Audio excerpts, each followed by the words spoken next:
سورہ نساء آیت نمبر 114۔ اعوذ باللہ من الشیطان الرجیم، بسم اللہ الرحمن الرحیم۔ لا خیر فی کثیر من نجواہم الا من امر بصدقۃ او معروف او اصلاح بین الناس ومن يفعل ذلك ابتغاء مرضات الله فسوف نؤتيه أجرا عظيما ومن يشاقق الرسول من بعد ما تبين له الهدى ويتبع غير سبيل المؤمنين نوله ما تولى ونصله جهنم وساءت مصيرا ان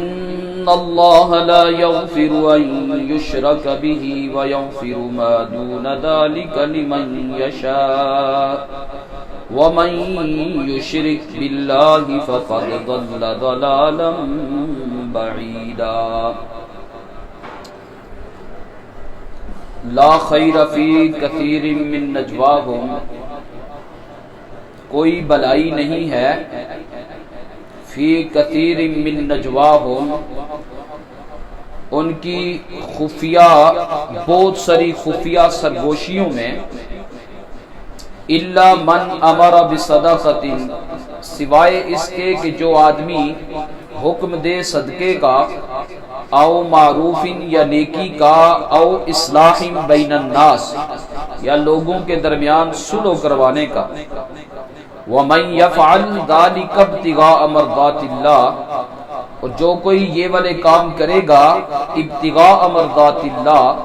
اللہ تبارک و تعالی کی خوشنودی کی خاطر، فَسَوْفَ نُؤْتِيهِ، تو ان قریب ہم اس کو دیں گے اجرا عظیما، بڑا زبردست ثواب۔ وَمَن يُشَاقِقِ الرَّسُولَ، اور جو شخص رسول کی مخالفت کرے گا، من بعد ما تبین لہ الہدی، بعد اس کے کہ راہ ہدایت اس کے سامنے واضح ہو چکی، وَيَتَّبِعْ غَيْرَ سَبِيلِ الْمُؤْمِنِينَ، اور وہ مومنوں کے راستے کے علاوہ کسی اور راہ کی پیروی کرے گا، نُوَلِّهِ مَا تَوَلَّى، تو ہم بھی اس کو اسی راہ پر لگا دیں گے، اسی راہ کے حوالے کر دیں گے، ما تولا، جو اس نے راہ اپنا لی، وَنُصْلِهِ جہنم، اور ہم اس کو داخل کریں گے جہنم میں، وَسَاءَتْ مَصِيرًا، اور وہ جہنم بہت برا ٹھکانہ ہے۔ ان اللہ لا یغفر ان یشرک بہ، بلا شبہ اللہ تبارک و تعالی معاف نہیں کرے گا، ان یشرک بہ، اس بات کو کہ اس کے ساتھ کسی کو شریک بنایا جائے، ویغفر ما دون ذلک، اور معاف کر دے گا ما دون ذالک، اس سے کم کم جو گناہ ہیں، لمن یشاء، جس کے وہ چاہے گا، ومن یشرک باللہ،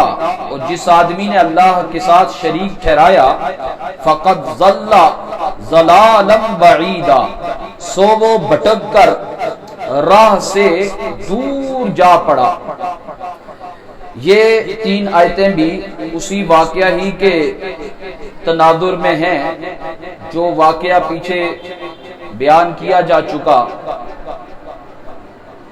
کہ بشیر ابن عبیرت جو تھا، جس نے نقب لگا کر کے ایک صحابی حضرت رفاع کے گھر چوری کی تھی،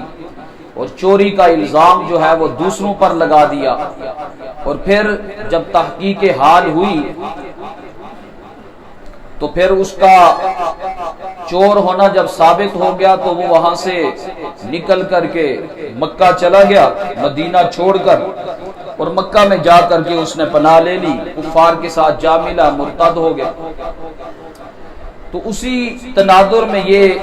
آیتیں بھی اللہ تبارک و تعالی نے یہاں ارشاد فرمائی ہیں۔ پہلی آیت کریمہ میں چونکہ اس کے طرفدار، اس کے قبیلے والے بہت سارے آگے تھے اور آ کر کے سفارشیں کی تھی نبی علیہ الصلوۃ والسلام کے پاس، اور پھر اس سلسلے میں ان لوگوں نے جو آپس میں خفیہ میٹنگ کی تھی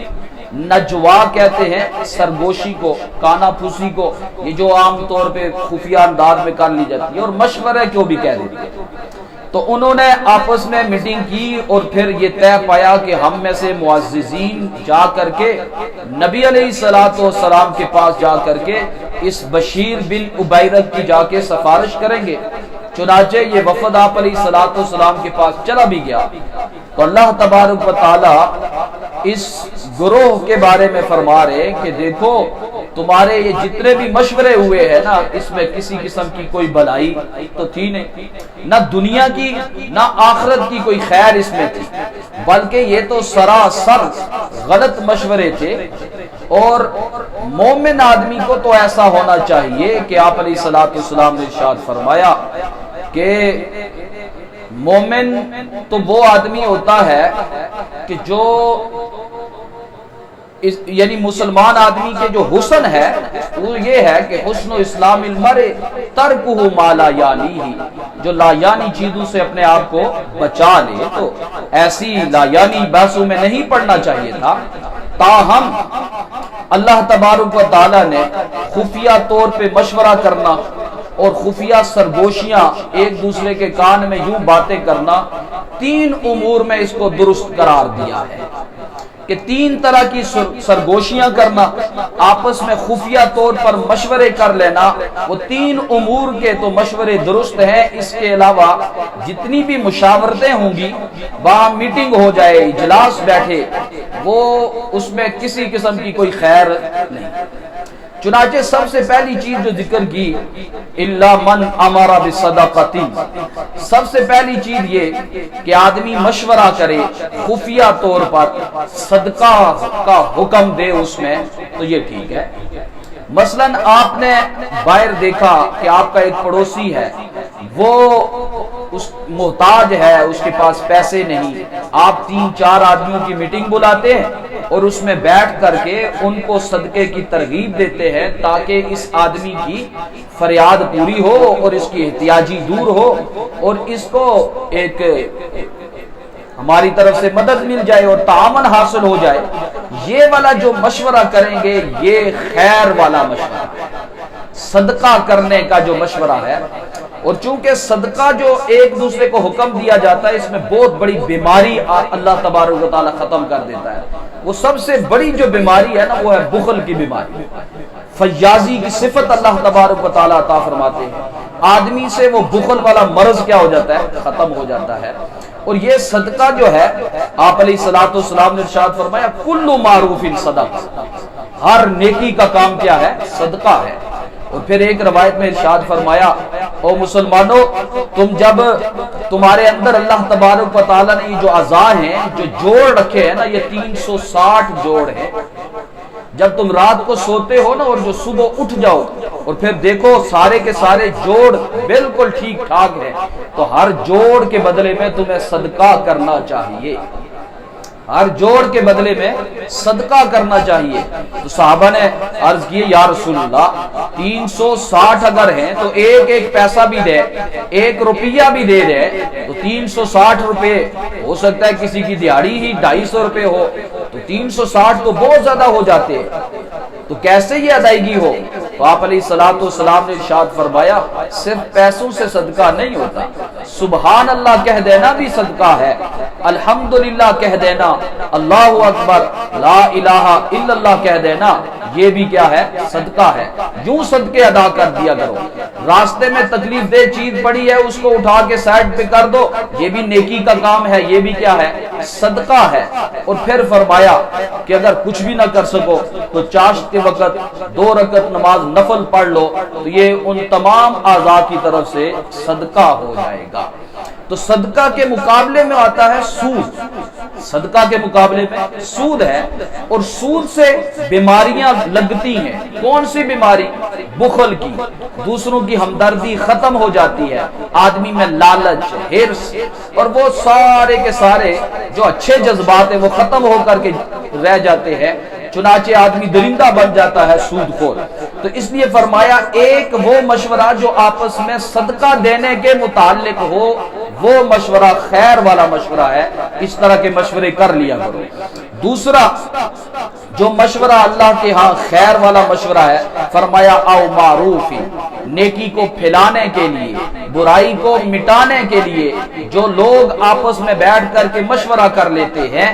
یہ مشورہ بھی خیر والا مشورہ ہے کہ ہم فلاں آدمی نماز نہیں پڑھتا، اس کو نماز پہ کیسے لائیں، آپس میں بیٹھ کے کسی تیسرے آدمی کے لیے آپ مشورہ کر رہے ہیں، یہ نیکی کا مشورہ ہے، یہ خفیہ مشورہ ہے نیکی کا، برائی کو مٹانے کے لیے مشورہ ہو، یہ مشورہ بھی خیر والا مشورہ ہے، اس پر بھی یہ بھلائی والا ہے، دنیا اور آخرت میں آدمی کو خیر اور بھلائی نصیب ہوگی۔ اب یہ جو معروف ہے نا،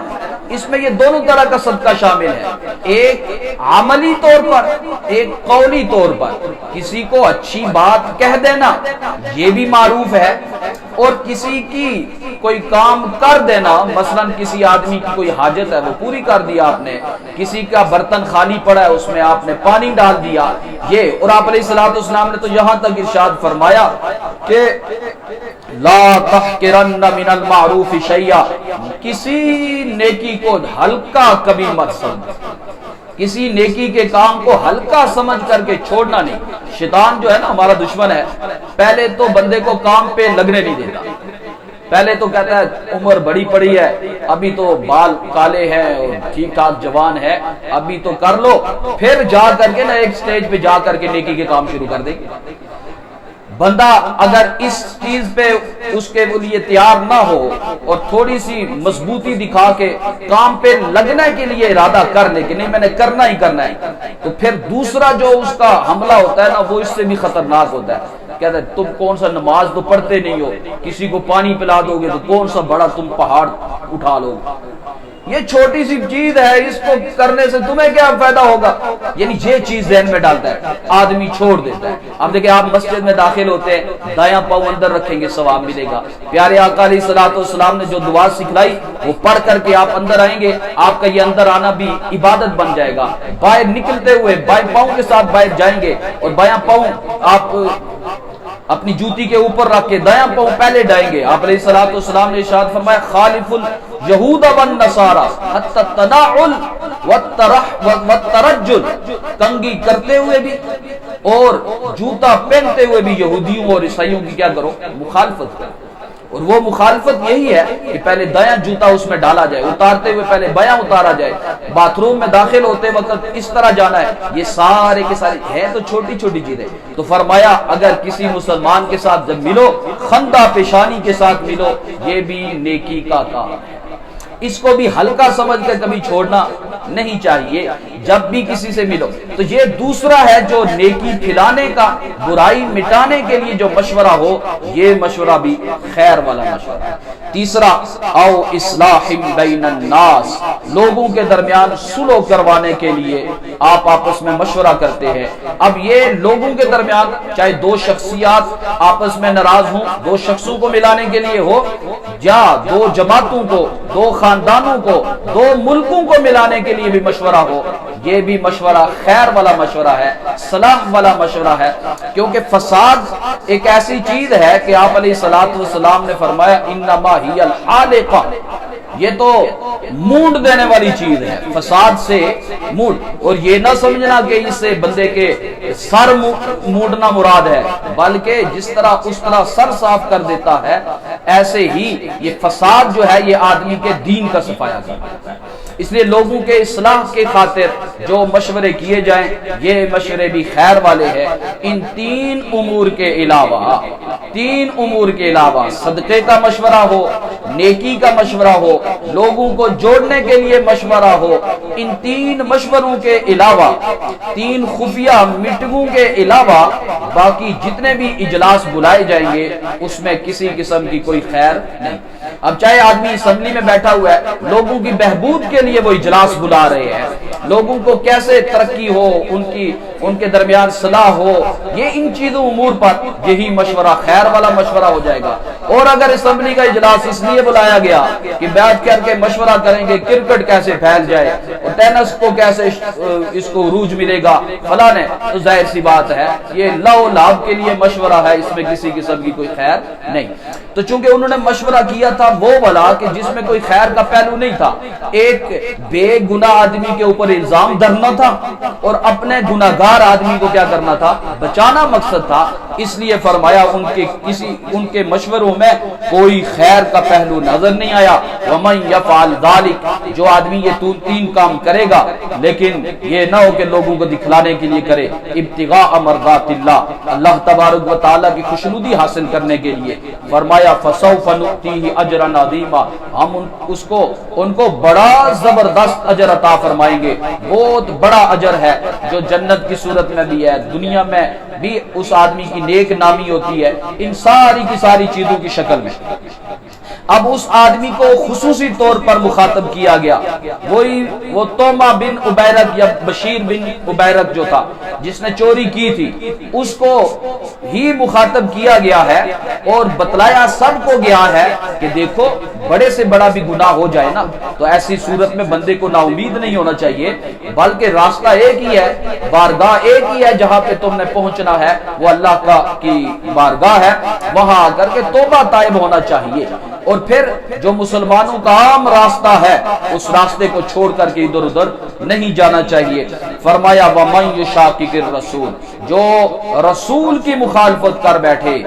مِن بَعْدِ مَا تَبَيَّنَ لَهُ الْهُدَىٰ، بعد اس کے کہ راہ ہدایت اس کے سامنے واضح ہو چکی، نبی علیہ الصلوۃ والسلام نے آ کے قرآن کی شکل میں دے دی،